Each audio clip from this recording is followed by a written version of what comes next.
delighted to introduce to you Professor Dr. Anne David. She is currently Distinguished Professor Emeritus at the University of Bonn in the Department of Asian and Islamic Art History. As a Professor of Dance and Cultural Engagement, she was visiting professor at King's College London in the Culture, Media and Creative Industries Department. And she holds also an emeritus professorial position at the University of Roehampton, where she worked for 17 years and including head of department for 6 years. So really head of, this is wonderful, perfect. Her research and teaching specialisms are in dance anthropology and South Asian classical and popular dance. And her dance training includes ballet, contemporary and folk, and the Indian classical styles of Bharatanatyam and Kathak dance styles. She has published widely on all these dance forms and traditions, as well as on dance in Bollywood and on the ritual dances of Tibetan Buddhism. So a huge scope, really, of different dance traditions. And she has just completed a monograph on Indian dancer Ram Gopal, published with Bloomsbury, and I think we'll also hear a little bit about him today. Professor David has given public talks at a huge number of institutions, maybe highest ranking amongst those, the V&A, the British Library, the British Museum, the National Portrait Gallery, and she has been involved in post-show discussions at Asia House, at the Nehru Gallery, etc., Wells, South Bank, the Bhavan, and has appeared both on BBC Radio and BBC Television on several occasions. So she has been very active also in outreach. She is passionate about the need for the arts in education and plays a really important role on this level or in this area, and is working closely with policymakers and various cultural institutions and people funding research, and is on the board of a number of arts organizations. So we are really delighted that today she will talk about gendered dependence, non-binary notions of sexuality in Indian art and performance. And we are looking forward to your presentation. Thank you very much, Julia. That's a wonderful introduction. And I would like to say thank you to the Bonn Centre of Dependency and Slavery Studies for inviting me to give this memorial lecture. So going beyond the usual concepts of dependency relationships located within a post-colonial state, this new ongoing research project examines in greater depth how Indian conceptions of the body, depicted in art, iconography, and in performance, have been impacted by a moral, religious Western perspective imposed before, during, and post-colonial rule. My recent focus on male dancer Ram Gopal, the subject of my recently published monograph, investigates a fascinating man who worked his way through a complex tangle of critical contemporary problems as a gay Asian male dancer in London and Europe at a time when myriad and relevant cultural shifts were in progress. Tackling issues of gender and coloniality, the book is a critical beginning to new research. And following on from recent work by scholars such as Anna Morecambe and her exploration of the inequalities and exclusions in dancing in India, and Adnan Hossain's writing on trans performance in South Asia, as well as research by Sarah Azareli, Aniruddha Dutta, Gayatri Reddy, and others, I investigate aspects of asymmetrical relations of dependence and issues of empowerment, as well as erasures of memory brought about by nationalist and patriarchal agendas. So, as Devesh Soneji has called them, the moralizing projects of colonial and post-colonial modernity, he has termed them, they remain part of the unfinished pasts of both the place and enactment of performative ritual and performance in India, from the roles of the female temple dancers, the devadāsīs, through to the itinerant folk dance and theatrical performers, or the, and I do this in inverted commas, third gender or transgender performers hijras and gopis. In these cases, there is what I suggest is a double dependency that emerges first from the all-powerful colonial project, and secondly, in the India that develops in post-colonial times from the new fervent nationalism that reinforces in part a British Victorian morality and disgust for bodily performance, recreating the dance forms through a prism of purity and respectability. In complex ways, these systems created cultures of dependency where aspects of inclusion and exclusion were normative ways of behaving. Investigating iconography that depicts certain original philosophic concepts of a balance between male and female, the one we saw on the first slide, the ardhanārīśvara, and particular stories of gender transformation in mythological depictions such as the epic Mahabharata text, as well as examples of deities worshipped by the trans community, Bahuchara Mata, I'll talk about later, expose layered understandings of the spectrum of human sexuality. These developments will form part of the investigation. In terms of contemporary practice, see where I'm coming into this. In terms of contemporary practice, a number of Indian dancers and performers in India, in the UK, USA, and elsewhere, are now attempting to re-inscribe and recreate artistic forms connected with traditional Indian expressions of gender and sexuality in a radically different context, such as in performance research, in cross-disciplinary theatrical productions, and in film and creative work.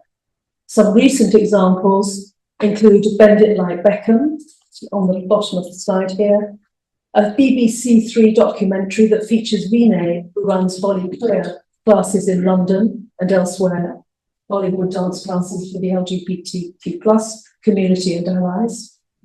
Film director Meera recent short film, Trans India, that explores the lives of two hijras in Ahmedabad, and the film Body of Our Own, currently in production by Bangladeshi-born Raman and Lily Vetch, that follows four hijra performers from South India.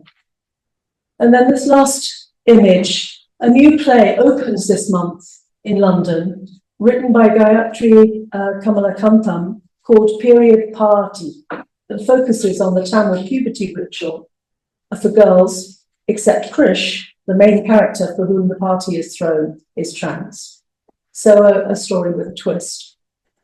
And in the USA, Maya Memsab Queen performs as the goddess Bahuchara, and I'm going to be talking about this goddess later. In their guise, there's an Indian-American bearded drag queen. And I think it's just worth stopping to see how she identifies here as a South Asian drag artist, activist, and cultural disruptor. So I want to talk about that sort of disruption, the way of disrupting these set views. I'm bringing the full tally: glamour, grit, and generational pride. My name means Maya, a nod to transformation and layered identity. Memsab blends madam and sir, flipping colonial language into a celebration of fluidity and brown brilliance. I think that's a rather wonderful statement. So these great cases reveal new expressions that resist and challenge old dichotomies and fixed positionalities, creating new paradigms of being, understanding, and practice.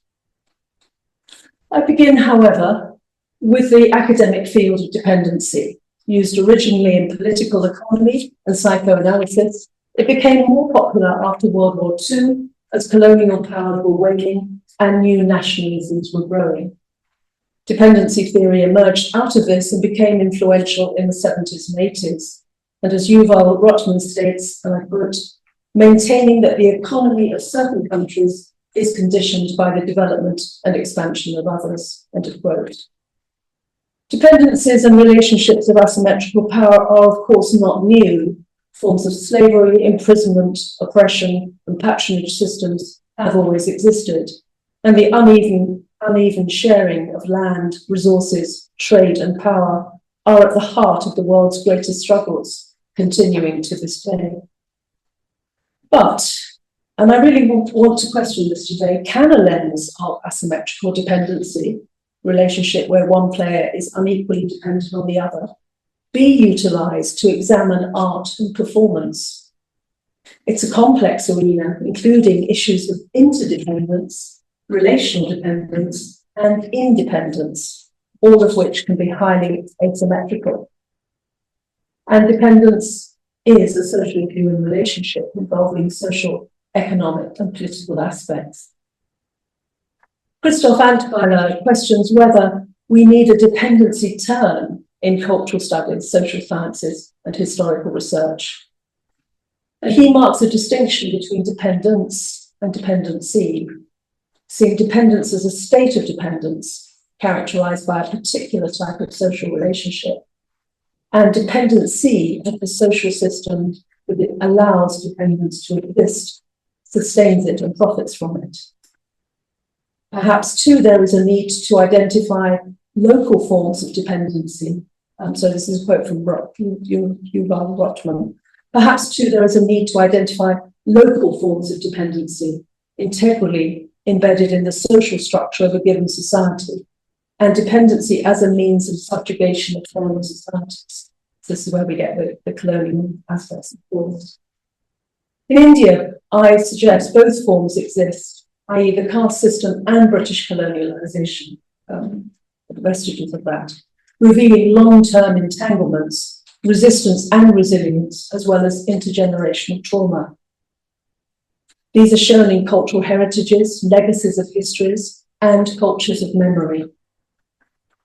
Strong asymmetrical dependencies are formative for almost all societies, but questions need to continue to be asked as to why they still exist, why they endure, and how they do this. What is their function culturally, economically, and socially in specific geographical locations? So, having set out some of the theoretical underpinnings of the concepts of dependency and asymmetrical power structures, I'd like to trouble and challenge these concepts somewhat. In sites of colonial and imperial power, there are problems with utilising such colonial language and terminologies. And I question, in interrogating structures of power, whether such questioning can function to reassert and strengthen these fixed concepts unless care and sensitivity is taken. Are these terms adequate for art, dance, and performance, or are they somewhat outdated and broken, especially in our current world situation? This raises the question of how to think through history with bodies. How might embodiment that is living, and that is the living and moving bodies, become forms of resistance? How might we understand conflicts and slippages between the power of the state and lived experience? In the light of this, today I first look at the historical context and then at some diasporic practices to understand how they may negotiate and resist traditional power structures and dynamics. Now, as we know, the situation in India is multi-layered, common in places with colonialist legacies. Exigencies of caste and concepts of karma, both historically and contemporarily, play a significant part in dependent embodied relationships. That is, one's inherited status at birth is thought to have been caused by previous actions and is considered acceptable, revealing certain modalities of dependency and effective practices. And I take that thinking there from Professor Hegerwold's edited book on this whole topic. These are systems of dependency. And as I think we understand, dependency is found too within the devadāsī dance system, which today, due to time limits, I'll not elaborate on apart from a brief mention. Yet in these strict hierarchical controlling structures, there is paradoxically room for movement and change and upward mobility. And we see this in the caste system in India and across the globe in similar defining social classifications such as the British class system. Here we find, as Nikolai Gurbe puts it, and I quote, the body as a site of resistance, identity formation and cultural continuity, end of quote. The body marked by conflicting social pressures, not only politically, but also in forms of performance, which I look at today. Anna Morecambe notes how the courtesan is a popular figure in Indian cinema, and she's, I quote her, not just because of the scope of costumes and music, but at a deeper level, because of the powerful conflicts of patriarchy, the female body, and desire that she foregrounds. So again, we have a very layered situation that many of you are very aware of, and it's just how do we unpick this and begin to answer the right questions. Morecambe comments too on the exclusionary processes aimed at transgender and hereditary dance performers, which has increased since independence in the late 40s, resulting in such subaltern positioning and intensifying dependency strategies. Female impersonators, long part of the folk theatre traditions in India, such as Jatra, were also included in this increasing exclusion. So this is an extensive area, and so today I'll focus on how this topic came to be of interest to me and how it emerges from my book. I'll take a little look at current practices of hijra community and trans women connected to the Bahuchara Mata temple in northern Gujarat, as well as briefly at devadāsī practice. Extensive writing on both these areas already exists. I'll also add a short discussion on my ongoing fieldwork in diasporic communities in the UK. So I begin with Indian dancer Ram Gopal. Gopal was dancing in India and around the world during the period of 1938 to 65. As a closet gay dancer at a time when homosexuality was illegal, how did Gopal deal with issues of sexuality and perceptions of gender in his historical and cultural interweavings on and off stage? Did he knowingly play with the homoerotic undertones of his portraits created by photographer Carl Van Vechten in the USA in 1938? We're just missing that. That first one was Carl Van Vechten. I argue that Gopal engaged with the racialized lens and haptic scrutiny of his body and his performances, mainly counteracting the gaze and utilizing it to his advantage, and thus resisting any kind of dependency. Gopal created what Sudhanva Deshpande has described as a consumable hero, his body and personality an object of longing and consumption, reinforced by the way he excessively played with performative and creative space on stage and in his life, and manipulated the boundaries of heteronormativity. As a gay artist, negotiating his gender preferences was the more difficult terrain, and he never came out publicly or privately to family, not unsurprisingly, given the sexual politics and illegal status of homosexuality in both India and Britain at the time. But he performed his dances during a period of critical change, where the unspoken presence of the devadāsīs, the powerful and devastating effects of colonial rule, and India's independence all contributed to an uneasy recontextualization of the dancing body.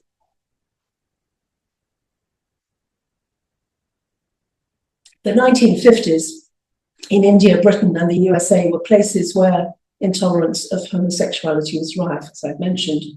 Orchestrated purges via the police in Britain and the McCarthy government in the USA led to arrests of public figures and to a new repression of any overt behaviours that might be considered suspicious. So these acts of resistance were very brave. And I'm just going to stop there to say that there's a sort of theme emerging about resistance and how this threatens the normative and the kind of legal scenario. And of course, we find this all over the world, but I think it's important to note that. And how cultural performances, culture in general, is often used as a vehicle for resistance. Yes, okay, so this research and writing inspired me to reflect on the understandings of the fluidity of gender in Asian philosophic thought, where concepts of, again, inverted commas, third gender, and a wide spectrum of in-betweenness of masculinity and femininity are entirely normative. and shown in art and performance. Think, for example, of the Buddhist tolerance towards Kaithoi, or ladyboys, and where ancient scriptures describe 3 genders as standard. In the great Indian myth of Mahabharata, Arjuna, after being cursed, must live 1 year dressed as a woman, Brahmanala, a transgender, and teach dance. Arjuna's son, Aravan, offered himself as a sacrifice to Kali to ensure the victory of the Pandavas, and asks as a favour for 1 night of wedded bliss. Of course, no woman will marry a man destined to die the following day, so Krishna arrives as a beautiful woman, Mohini, and marries him. The Hijra community often identify with Aravan, calling themselves Ardhanārīśvara. This is only one of the transgender stories in the epic myth. We find too the character of Shikandi, daughter of Drupada, who is born female and later transforms herself into a man, although interestingly in Japanese mythology it's the other way around. Additionally, the Kama Shastra, a Vedic text, part of which we know as Kama Sutra, categorizes 3 types of gender and references of fluid sexuality. Nepal legally recognized the 3rd gender in 2007. I've got the names there. Pakistan in 2011, Bangladesh in 2013, and India in 2014. This is juxtaposed with the tensions in everyday practical life for those not ascribing to cultural norms and becoming forms of oppressive dependencies seen throughout the colonial period and existing still today. And as we are aware, gender identity is neither universal nor coterminous with biological sex. What it means to be a culturally appropriate man or woman varies radically in different parts of the world. Race, age, and class influence one's gender assignment. And gender identities beyond the male-female dichotomy are readily acknowledged in some groups, denied or vilified in others. And the history of devotional worship in India, bhakti, allows for gender transformation, sexual ambivalence, and different types of relationships with gods, such as the many examples, Tamil men encompassing a femaleness while possessed, and male devotees of Krishna worshipping him as females. So I'm going to now just take this example of the temple in Gujarat. So this is the temple of the deity Bahuchara Mata.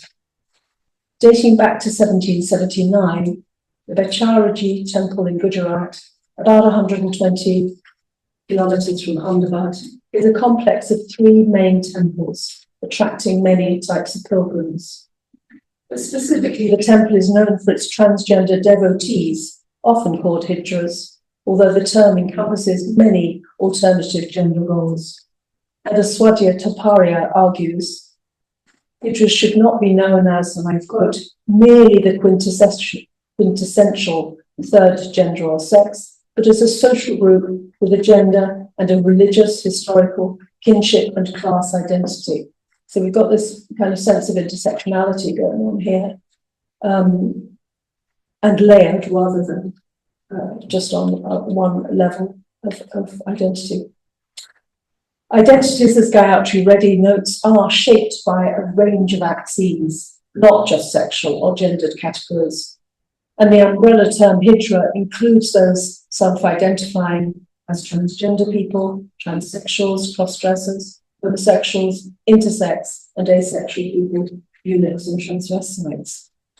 So I think, again, we have to be careful in our writing and what we're talking about specifically here. So the main deity of the temple is Bahuchara Mata, goddess of fertility and chastity, who is seen as a radical goddess, not aligned with patriarchal society. According to some commentators, she is transgressive and non-conformist and confers men with impotency. In these images, we see her dressed in red for auspiciousness, riding a rooster that symbolizes virility, fertility, and innocence. Her four hands carry the scriptures, indicating knowledge and legitimizing her presence. A sword for violence and self-sacrifice, maybe also a phallic symbol. The Trishula, or trident, representing balance and the Trinity of creation. And the fourth in Abhaya Pataka, the gesture of blessing.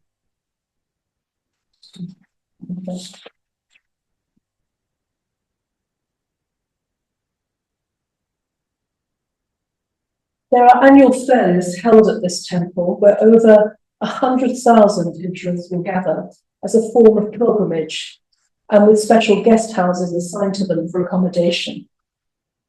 As well as hijras, the temple attracts thousands of heterosexual pilgrims and devotees, many of whom come to be blessed not only by the presiding deity, but also by the hijras. In this way, the hijras hold a certain ritual and religious power, as they are believed to be able to bless and to curse, being aligned closely with the goddess herself. Their dancing at weddings and births is legendary. As mentioned above, in 2014, the Indian Supreme Court finally officially recognized the Hijra community as a legal third gender and ordered the government to provide transgender people with quotas in jobs and education in line with other minorities, as well as with key amenities as a human rights issue. This legal acceptance has certainly seen numbers increase at the temple. Despite this, of course, their lives are often precarious and lived in a tense ambiguity of being both auspicious and revered for their powers, but also being reviled as other, as low caste, as non-normative. Being outside the patriarchal systems is both exalting and an affliction. As dominant discourses around marriage and childbearing remain strong, those independent of those systems have both a freedom and a censured, as in the case of the devadāsīs. Many of the hijras claim their power through sexual purity and abstinence, but in reality are sex workers. Of course, there remain extensive differences in hijra communities, regionally and contextually, and divergences in types of self-identification. Some have had surgery, some cross-dress, some identify both as male and female, and so on. Living in families of between a few and 20 members is the norm, where a senior hijra is the mother figure or guru, and each member will fulfill certain duties and responsibilities. And each family will have its own hierarchies and dependencies. The hijras are directly linked historically to the Islamic court systems in the earlier period, where they would play the roles of eunuchs, looking after the sultan or empress harem, be entertainers in music and dance, and held coveted and protected positions. Swadhyatharya notes that, and I quote, the presence of eunuch slaves in India can be traced back to the 13th century Delhi Sultanate, end quote.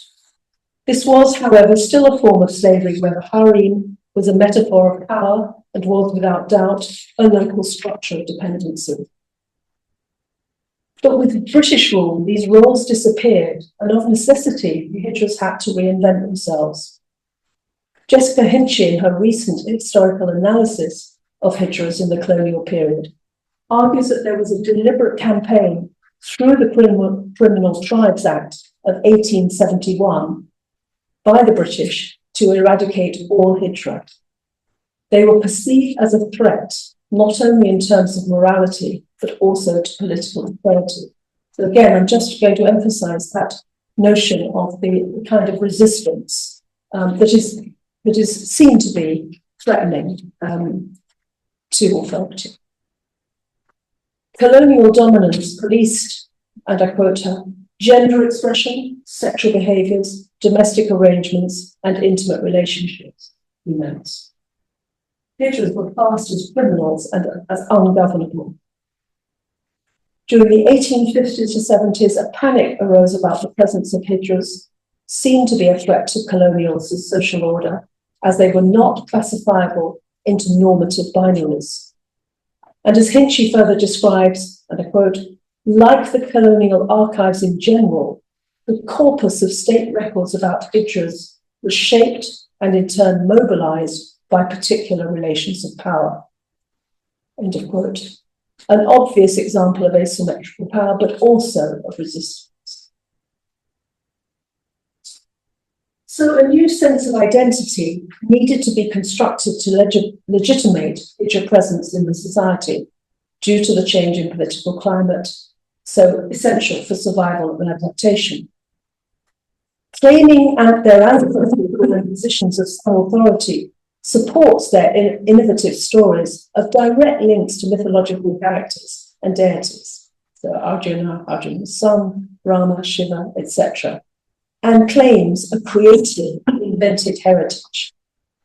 Taparia describes how, and I quote, Hinduized religious cultural themes are invoked to validate the emasculation ritual by hijras, end quote, as they begin to associate their stories with celibate religious women.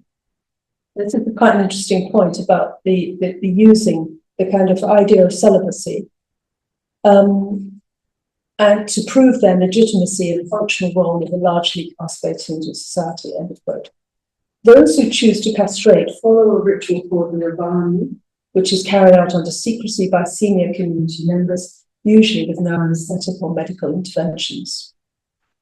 Akiko Kunihiro suggests that performative embodiment of a divinity is a successful tactic or meta-language by which to overcome subalternity. She also notes from her fieldwork at the temple in Gujarat that the hijras are not seen as beggars by those coming to the temple, nor by the workers there, but are accepted as intermediaries of the goddess.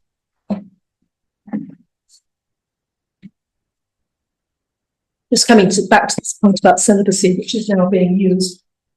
The last 25 years has seen some transformations in society's view of the transgender community, where several hijras have been successfully elected to public office at local and state level.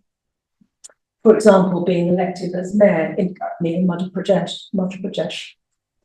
Utilising a narrative that constructs their political roles as advantageous, no family ties, no gender or caste affiliations that could lead to nepotism, they offer an antidote to, and I quote here, the rampant corruption and immorality observed in Indian politics, as well as offering, in a throwback to Gandhi's moral and ascetic campaign against colonial masculinity, the advantage of celibacy and asceticism. And I think this is a really, really interesting area. As I say, quite a bit has been written on it, but the need for anyone in a minority situation or in a situation of dependency to be able to find a place where they have some kind of power of their own, or I'll go back to the text, but I think there's a lot that we can sort of talk about here. But to gain some kind of position of relative power. Hijras, especially those undertaking surgery, identify as celibate sannyasi. In this period too, there's been a new interest in hijra life, with extensive writing from academics and contemporary films being made that have brought greater exposure. Several hijras have gone on to write autobiographies that have created awareness and attention from the press and garnered a significant public readership. I won't go into the detail here, but I'll just show the slides. Please.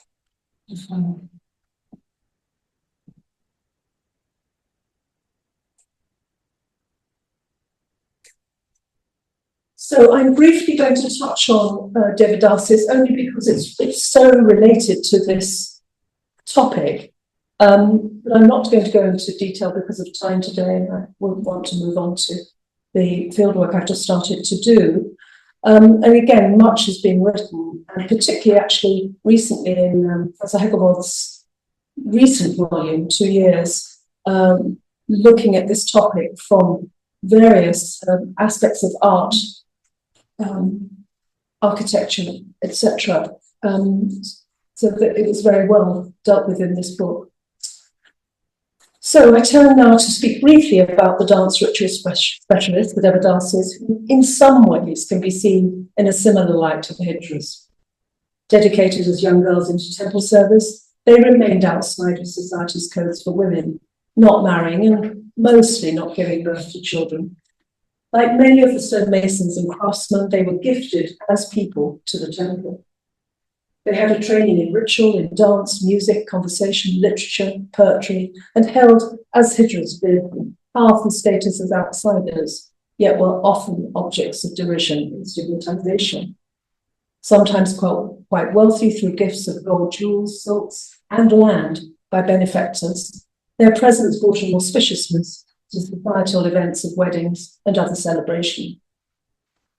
Through their closeness with the deities in the temple, they were seen to have power and influence, and their positions were ones considered to be a privilege, if sharply contrasted to those of married women.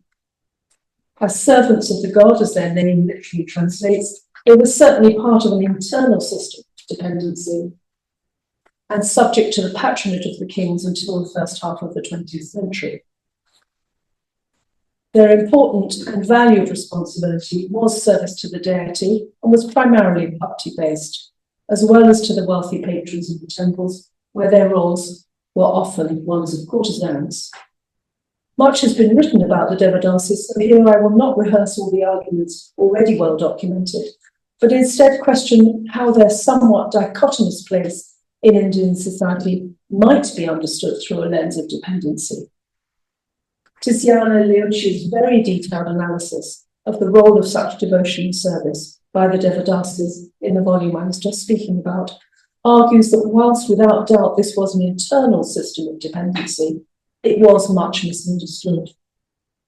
She maintains that this, and I quote, a type of symbolic relation, which simultaneously signified respect and submission, meant much more than a mere coercive form of conduct, subordination and exploitation.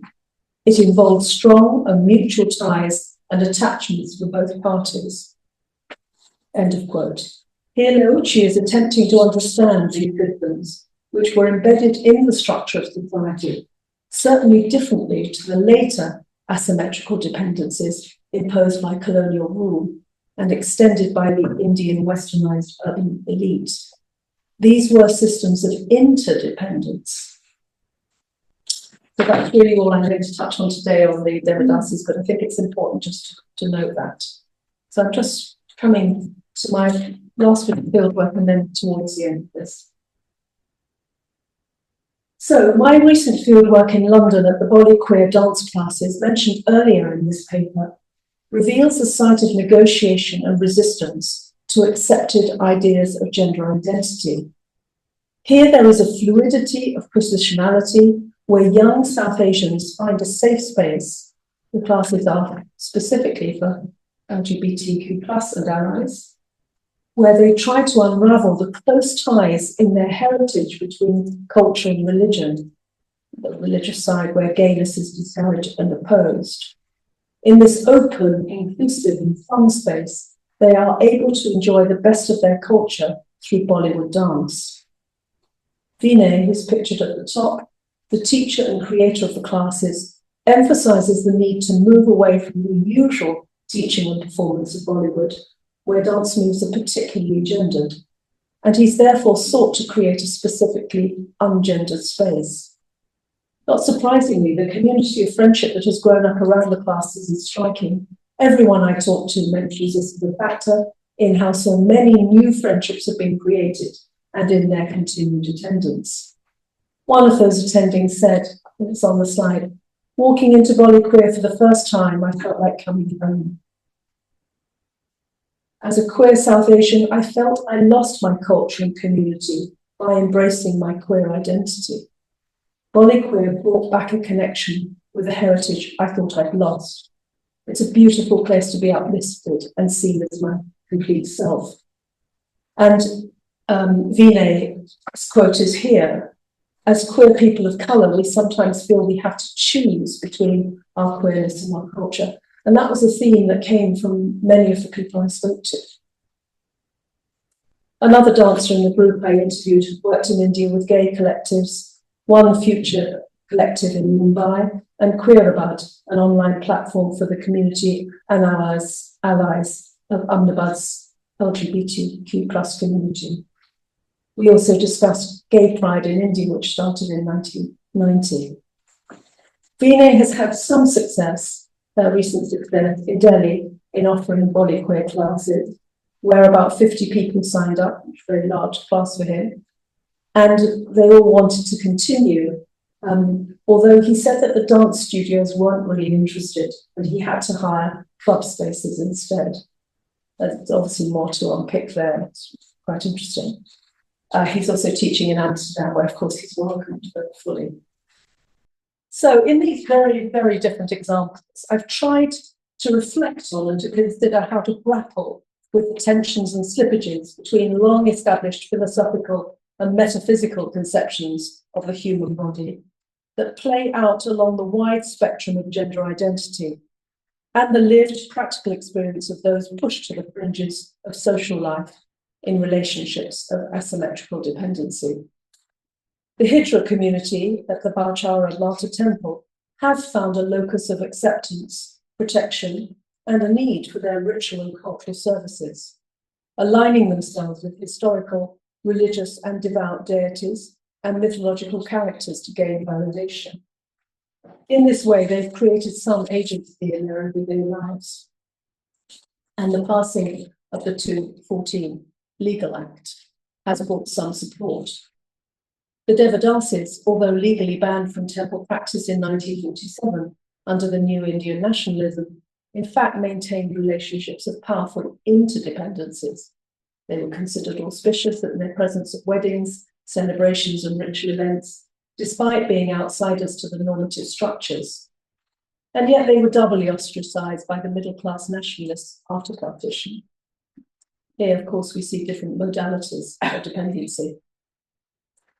So as research in progress, there remain numerous strands of development to pursue. One is the fact that most of the examples discussed here are male. Is this indicating a dimension of patriarchy where men still have agency to transform and reinvent themselves, an agency that women have historically been denied?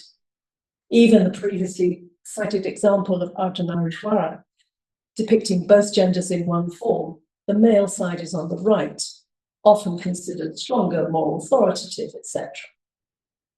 So to deepen this analysis, I need to be looking at female examples of gender fluidity, clearly. And I'd like to thank two of our PhD students, Kevin Fernandez and Giri Raghunathan, for raising some of these ideas in discussion. Furthermore, the conception and practice of gender fluidity in the pre-colonial period needs attention. It appears, however, that asymmetrical power dependencies remain despite new efforts towards inclusive thinking and practice. And perhaps, too, there's always a conflict and an inherent tension between state legislation, hierarchical structures, and human lived experience. The lens of dependency and asymmetrical power does offer a way of seeing and understanding the complexity of embodied relationships and customs, but it perhaps raises more questions than answers in examples dominated by imperial colonial rule, such as the ones addressed in this paper.